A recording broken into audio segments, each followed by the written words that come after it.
sapagkat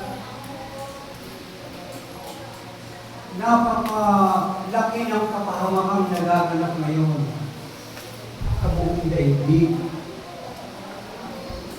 Diba? Alam nyo na mayroong nag-aaway ng mga bansa. Tama? No? Nag-gengema ang mga bansa. Tama ba? No? Hindi nagkakasundo ang mga bansa. Oh. Paputok. Sila na paputok. Putok dito, putok doon. At siyempre, may namamatay. Namamatay yung mga kabataan. Dahil sa away na ito, no, nagkakaroon ng digmaan. Kaya nga, ang isang layunin ng ating seminar ay ipagdasal natin yung digmaan ito.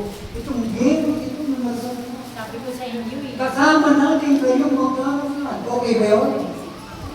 Ha? Ipagdadasal natin ang digmaan na huwag pupunta ang Pilipinas. Bakit? Sapagkat kapag nagkaroon ng gera sa Pilipinas, pag nagkaroon po ng gera, ano po ang mangyayari? Mawawala na po tayo ng pagkain. Oh. Wala pagkain. Bakit? May gera. Oh. Mawawala ng trabaho. Saan ka papasok? May gera. Oh. Kapag walang trabaho, kinakay, anong mangyayari?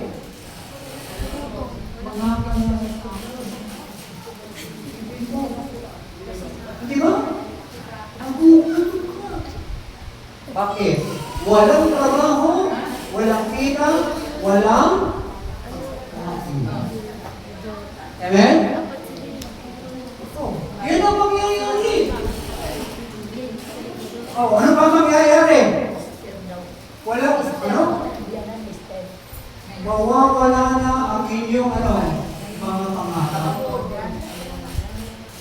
Okay tayo? Pag nagkaroon ng gera, no, maghihiwa-hiwalay na yung mga babae, yung mga lalaki, maghihiwalay na. No? Yung mga pamilya ay mahahati.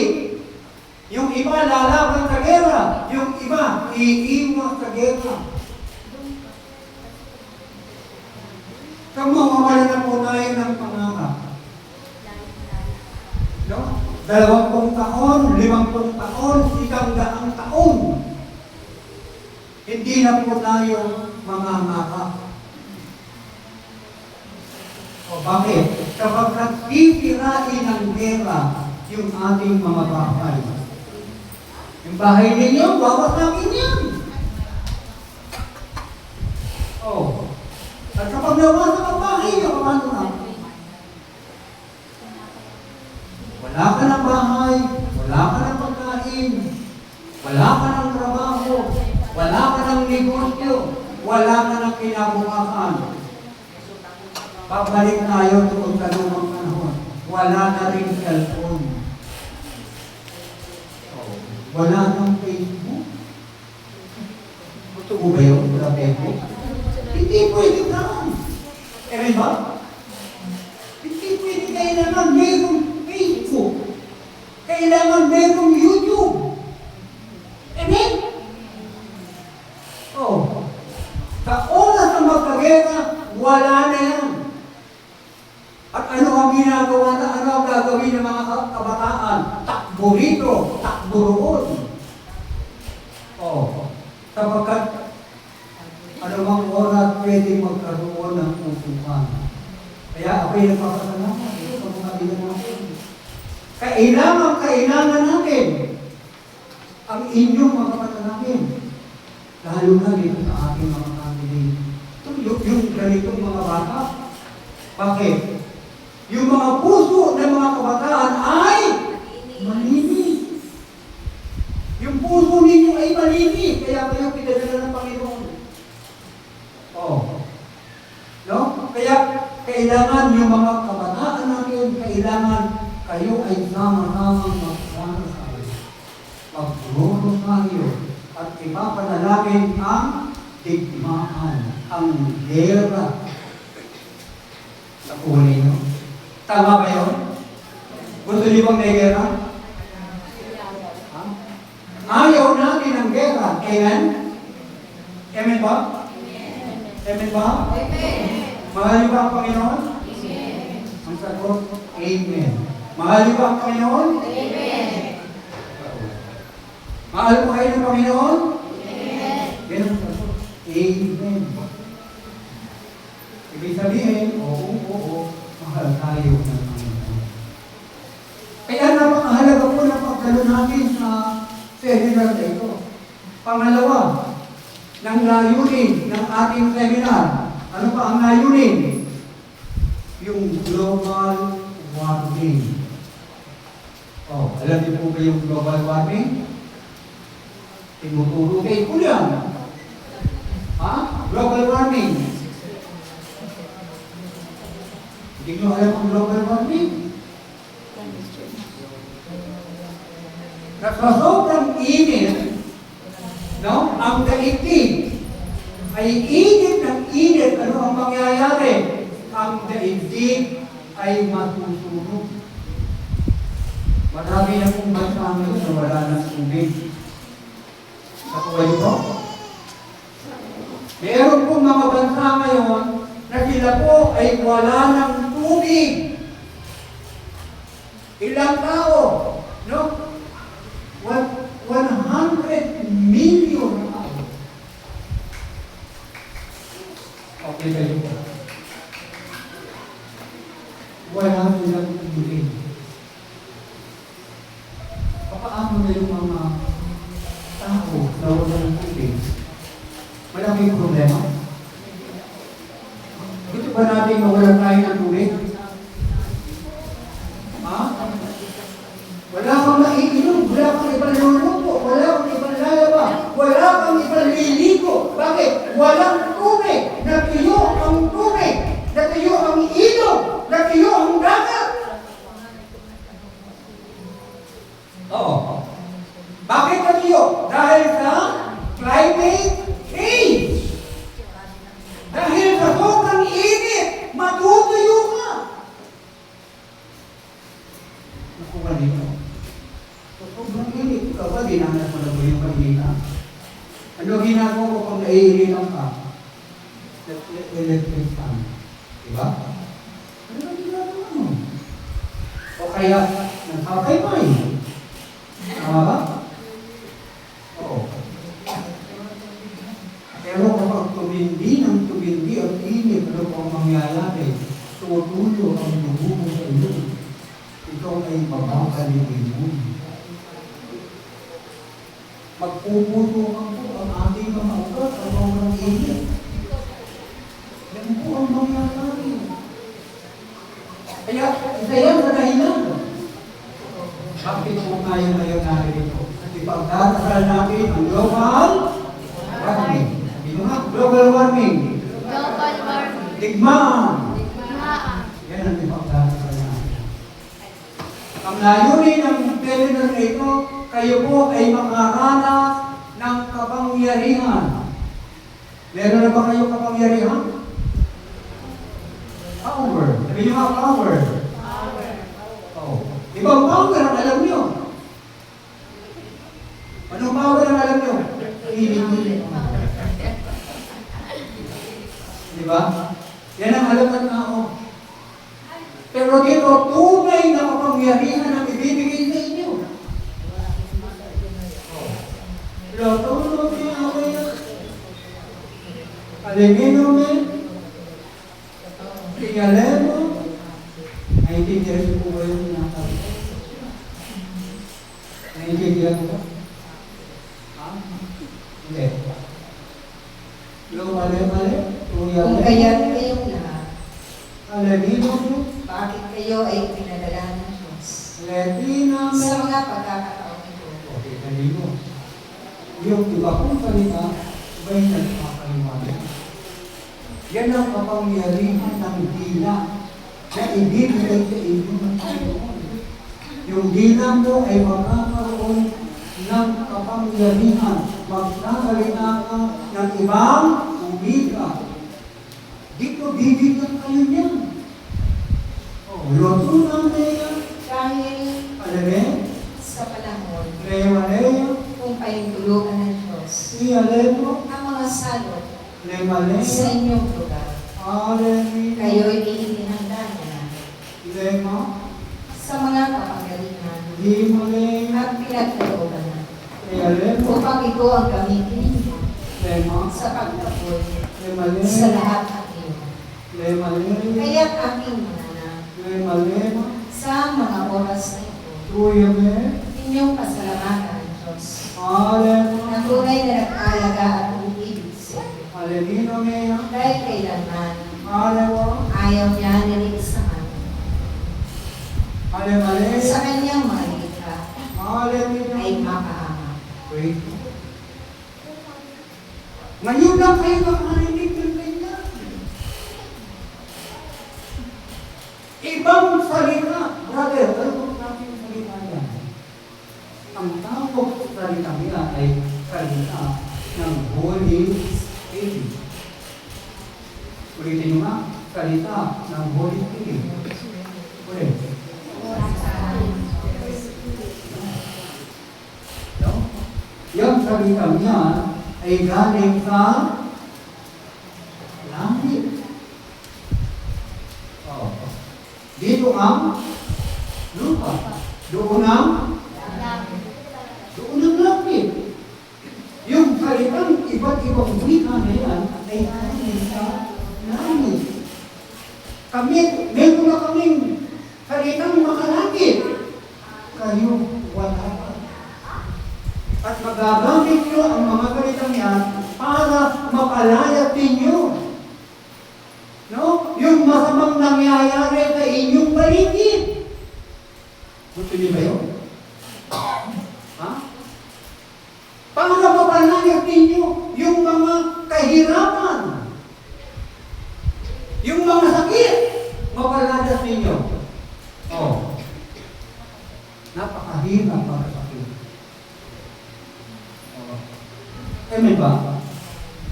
Pakahirap ang kasakit. Pero kapag meron ka ng kapangyarihan sa dila, ano gagawin mo? Magsasalita ka na ng ibang ibika, yung sakit. Lord, namin Kaya pasalamatan ninyo Alemino, ang pagkakataon Alemaleyo, dahil pinagkaloob ng Diyos. Alemo, Dahil ito ay araw ng pag-ibig Leti namin, kung papaano kayo nakakahalaga sa Kanya Lemalemo, at kung paano kayo inibig ng Diyos. Aleya, At sa pamamagitan ng pag-ibig nito, Lemaleya, na ito ang Kanyang piging Alemo, ay tinakda niya sa lugar na ito. Alemino, Ay isang biyaya ito. Alemo, At Lemalemo, biyaya ng mga himala, Aleya, hiwaga Alemino, na nagaganap Aleya, sa langit. yung salita ito ay mahimong. Yung salita ito ay gumagawa ng mga himala. No? Mapipigil mo yung malakas na bagyo. Mapipigil mo yung parating na lindol. No? Kapag mayroong kapangyarihan ang iyong dila, mababago mo yung ugali ng isang tao. Oh, kapag ginamit mo yung kapangyarihan sa dila. Eh, brother, mahirap pa kami. Tama ba? Mahirap lang kami. Ano gagawin natin? Gamitin natin ang ating dila. Kaya nga lagi natin sinasabi, mahirap lang po kami. Oh. Sabihin nyo, mayaman ako. Sabihin nyo, mayaman ako. Mayaman ako. Magaling na ako. Lalo ka ako. Pagpapalahin ako. Pagagandahin ako. Oh. Ano mangyayari? Gaganda ba? Gaganda ba? Amen.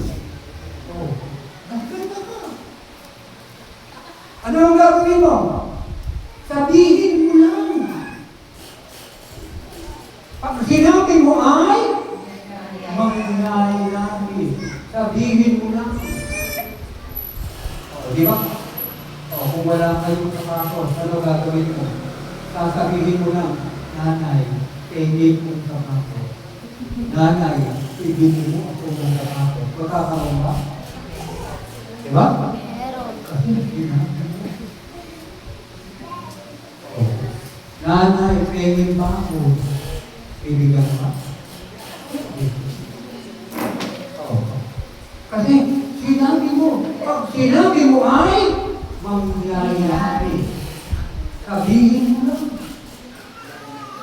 At magaganap lang yan kapag hindi na magay ka dito. Bibigyan ng kapangyarihan ang inyong mga dito. Kaya nanay, may pagkakaroon. Pag sinabi mo sa ako mo, ako, yaya mo. Yaya mo kayo ang ako. Sabihin mo. At pakinggan mo. Mababago ang kanilang mga buhay. Magkakaroon nila ng magandang buhay. Bakit? Kasi pinagdadaan natin. Tama ko ba? Luto na mayayari. Kung kaya, Alam ba? Lemiyate. rin ang inyong hagarin aming mga Alewa. anak. Teyalemo. Dahil sa kasalukuyang panahon, Lemaleya. magaganap ang mga nakakita. Alewa. Subalit kung kayo Alegino ay me. pinununan ng kapangyarihan ng Diyos. Kapangyarihan sa dila. Sabihin mo ako, kapangyarihan sa dila. Kapangyarihan sa sarili. Isa pa. Kapangyarihan sa Mas sarili. malakas. Kapangyarihan sa sarili. Kapangyarihan sa dila. Sabihin mo.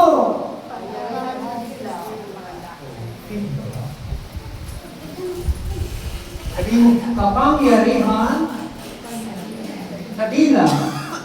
Buksan nyo ang inyong mga dila. Hallelujah, hallelujah, hallelujah. Abi. Hallelujah, hallelujah, hallelujah. Abi. Hallelujah, hallelujah, hallelujah.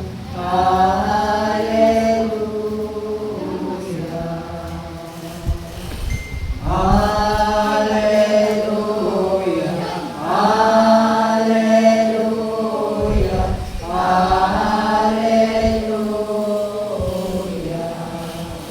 Ulit. Hallelujah. Abi. Hallelujah.